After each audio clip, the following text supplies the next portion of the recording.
So, I've had this video idea sitting in the back of my mind for quite some time now. But recently, I was looking at old video ideas that I had, and I decided that I would actually use one of the ideas that caught my eye. How to Bloodhound. So, without further ado, allow me to show you guys.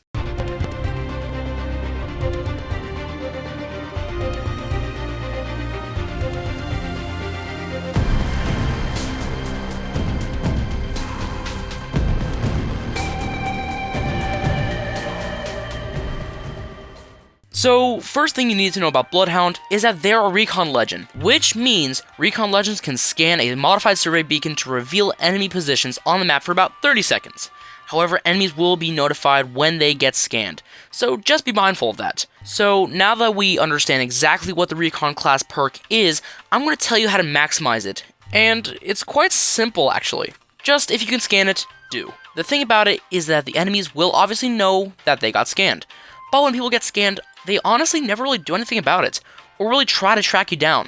In fact, most of the time, if they see that where they got scanned from is relatively close, they oftentimes actually run away from the direction where the scan came from. Now let's get into Bloodhound's main abilities. So, for Bloodhound's tactical, the Allfather, the description for this tactical is, quote, briefly reveal enemies, traps, and clues through all structures in front of you, end quote.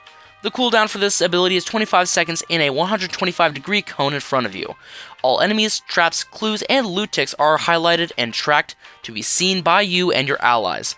The maximum distance it will highlight is 75 meters.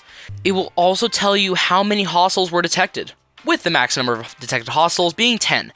Any higher will read as, quote, 10 plus hostiles detected, end quote. The full body scan lasts 1 second, while the tracking marker lasts 3 seconds. Enemies caught in the scan will see sonar detected on their HUD. It takes 1.8 seconds for the ability to activate, but anyways, let's get into the tips for this ability. So for Bloodhound, I oftentimes see them randomly scan an area while we're just rotating, and to that I had to say, don't do that. And you may be thinking, well Pojo, extra info is good, right? I thought that's what we wanted. And yes, you are correct, but here's the thing. There's no reason to scan if you are simply just rotating, cause enemies can see the Bloodhound scan all the way across the map. There's just no reason for it. And it also takes 25 seconds to recharge, and a lot can happen in 25 seconds in Apex Legends.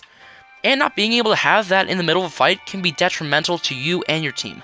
Continuing with some minor things in combat, don't randomly activate it out in the open. It takes 1.8 seconds to activate. That's 1.8 seconds of vulnerability, where you can't shoot, run, reload, heal, nothing. So, always be in a safe spot if you're going to scan. And speaking of using it during combat, if you do know where the enemies are, then don't waste a tactical. If you have confirmation on the location of your opponents, then that's just you wasting valuable information that could save your whole team 25 seconds from now. So, if you don't have to use it in combat, don't. Now for the passive, Tracker. The description reads, quote, foes leave behind clues for you to find. White ravens may appear to guide you to battle and charge your abilities, end quote. Clues will note how long ago they occurred, and vanish after 90 seconds. Bloodhound can ping clues for teammates, either as someone's been here, or a recent battle here. When no enemies are in the vicinity, Bloodhound can see white ravens around this area, which can be interacted with to cause them to fly towards the closest enemy. Scanning white raven will also activate it, and fully refunds the tactical. White ravens spawn around 50 meters away from your current position, when you are around 180 meters away from the closest enemy. When activated, white ravens will fly towards the enemy and leave a trail behind them. Both the trail and the new raven marker are visible on the minimap, for Bloodhound and their squad. So unfortunately, since it's a passive, I can't really give you many tips on it, since passives will always be active. However, what I can say is that if you're Bloodhound and you want to be a team player, you need to ping the clues, because your teammates can't see those same clues, and you should always ping clues if they were recent, to let your teammates know that you guys gotta stay cautious around that area, and just for general important information. However, this doesn't mean you should ping every little clue you see. If there's an open door from, let's say, around 70 seconds ago, you may not want to ping that information, because your teammates will most likely be able to see there's an open door. And another thing on the same line, don't ping all footsteps you see. If they're recent, I can understand that, but if they're from 60 seconds or later, don't ping footsteps repeatedly while following the trail of the enemy. You don't have to ping every clue, just a few. So for a rule of thumb, I wouldn't ping clues over and over again that are 60 seconds or older, unless you think it's vital or important information. And for the White Raven, it's nice to be able to use it, but it's not required to use. I would never go out of my way to use a White Raven, but if your team is rotating and you stumble upon one, that's some nice extra information to have. So basically, don't inconvenience your time for a White Raven unless you think it could be a game changer, or you think the extra information could help. And finally, probably the toughest part to master any Legends kit. We finally have the ultimate ability, the make or break of every Legends kit. Bloodhound's ultimate is Beast of the Hunt. The description reads, quote, "Transform to the ultimate hunter. Launches a White Raven and enhances senses to see cold tracks and move faster. Knockdowns extend duration," end quote. Now, let's get into the details. Thanks for making it halfway through the video. Let me know your favorite legend down in the comments, or whether you'd like to see more how-to legend videos in the future. And also please do consider subscribing, as it's completely free and it helps me reach a wider audience to push my work and data to, and it helps incentivize me to push more content out for you guys. Now, without further ado, let's get back into talking about the ultimate ability for Bloodhound, shall we? The ultimate takes 3 minutes to recharge, or 180 seconds. The ultimate lasts 30 seconds, and immediately ends when downed. When activated, it immediately deploys a White Raven which flies towards the nearest enemy. Each enemy you downed will cause additional White Ravens to spawn. Scanning White Raven during the ultimate will actually overcharge your ultimate by 25% per scan and refund the tactical charge. Downing, not killing enemies, will add 5 to 15 seconds to the Beast of the Hunt timer. The seconds added to the timer depend on the remaining duration of the ability. The ultimate also increases your speed by 30%. Your vision turns black and white, except for the enemies, which are highlighted in red. Enemy footprints are also highlighted in red, and certain things will retain a little color, including the edge of the ring, grenade explosions, and various enemy abilities, respectively. Teammates are also highlighted blue as well. So, what can help you maximize your efficiency with this ability? First thing, and I've seen this sometimes, but don't, and I mean don't, use the ultimate as a rotation ability. While yes, the ability does increase your speed by 30%, the ultimate does also take 180 seconds to recharge, or 3 minutes, and once again, what if you get into a fight that could shift the course of it? That ability could save you and your team. However, if you absolutely have to use the ultimate to rotate, then that's fine. Next thing is the utility of the ultimate. For the ultimate, it operates the same way as the tactical. You're basically prone to enemies while you're activating your ability. No shooting, no healing, no sprinting, nothing. So be in a spot with cover if you're going to activate your ability. And on that same note, when should you activate your ability in a fight? This is a big question. At the beginning, middle, and rushing in the fight? Well, let's assume you guys are rushing in the fight for a third party.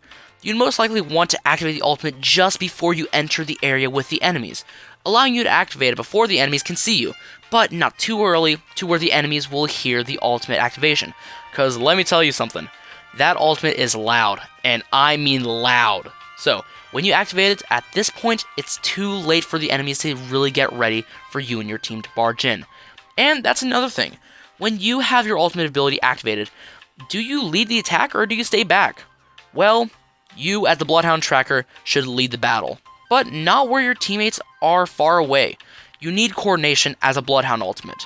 So, as the Bloodhound, you should lead, with your teammates following closely behind you. And, as for extra bits of info while you're in the ultimate, don't worry about the White Raven. Don't really worry about the footsteps too much, unless you don't know where the enemy is, which, in that case, use your tactical, and that's another thing. Utilize your tactical while you're in the ultimate. As for what weapons you should use as Bloodhound, for the primary weapon, I would recommend any SMG or AR really, apart from the alternator, Havoc, and Hemlock. You can definitely use these, but I wouldn't necessarily recommend them. Now, for your secondary weapon, I'll suggest either a marksman rifle, sniper, or shotgun. Now, this may come as a big surprise, as snipers and marksman rifles are pretty much meant for exclusively long range, and then suggesting a shotgun as well, which is basically exclusive close range, but if you're playing for that high intel scout recon legend, then believe it or not, but Bloodhound is pretty solid at that. Plus, if you have an SMG as your primary, then having a marksman rifle can give you that perfect range you need. And as for the shotgun, if your primary is an assault rifle, the shotgun can work really well for that strong, heavy hitter close range option. But if I could only give you one loadout to use as Bloodhound, The perfect godsend loadout, in my opinion, as of Season 20, is the R99 as your primary SMG and the triple take as your secondary marksman rifle. This may seem like a strange combo, however the R99 is perfect spray and pray weapon, fast fire rate, doesn't require a bunch of attachments, and is good for any beginner Bloodhound player. As for the triple take, it's basically a dual purpose weapon. It is classified as a marksman rifle, but the triple take with the choke is fantastic for farming damage, knocking enemies, and thanks to its large bullet pattern, makes it a easy weapon to use. And the dual purpose aspect of it? Well, the triple take is basically a shotgun. If you fire it from the hip in close quarters, it has the bullet spread of a shotgun, and the damage of one as well. All in all, this loadout strikes a balance with all you want as a Bloodhound player, and this has been my first pick loadout as Bloodhound since I can remember. Now, onto the final ability related topic of the day for Bloodhound, the Legend Level Up perks. Legend upgrades are special perks introduced in Season 20. These add upgrades to a Legend's abilities as you level up your Evo armor. Only one option may be chosen per level though, for a maximum of 2 perks total, level 2 and level 3 perks. So since you can only select one of the 2 perks per level, I'm going to help figure out what the best perks are for Bloodhound. Level 2 perks are Option 1, Tactical Upgrade. Reduce Eye of the Allfather cooldown by 5 seconds. And Option 2, Hunting Ravens. White Ravens give 25% more Beast of the Hunt charge when activated. So starting off, this is already somewhat difficult. On one hand, if you select Option 1, you get Eye of the Allfather quicker. However, if you select Option 2, you have to go out of your way to interact with a White Raven to get any reward off that, putting more, inconvenience on you and your team. Even though both pay off pretty well, I would personally say that you pick Option 1, to have a cooldown reduced by 5 seconds. Now for level 3 perks. Option 1, Taste of Blood. Gain 25 HP on knockdowns while you're active in Beast of the Hunt. Or Option 2, Full Coverage. Double Eye of the Allfather's full body scan duration. This is even more difficult than level 2's option, however, believe it or not. I think on this one you gotta go with Option 2. Here's why. Option 1 can only work in so many situations. However, the scan is more often used than the ultimate, and that also gives more time for you and your teammates to follow and track the enemies, and their movements, and get a good analysis on the situation. Option 1 is fine and all, but 25 HP is not justifiable enough, and that's only for yourself, when Option 2 has team utility, having value for not just you, but also your team. So personally, I would go with Option 2. And I think that wraps it up for this video. Thank you all so much for watching. If you liked this how-to video type thing, then let me know down in the comments if you'd like to see more videos like this for each legend. And if you'd like more content from me, then please do consider subscribing. And anyways, I'll see you guys later. Peace.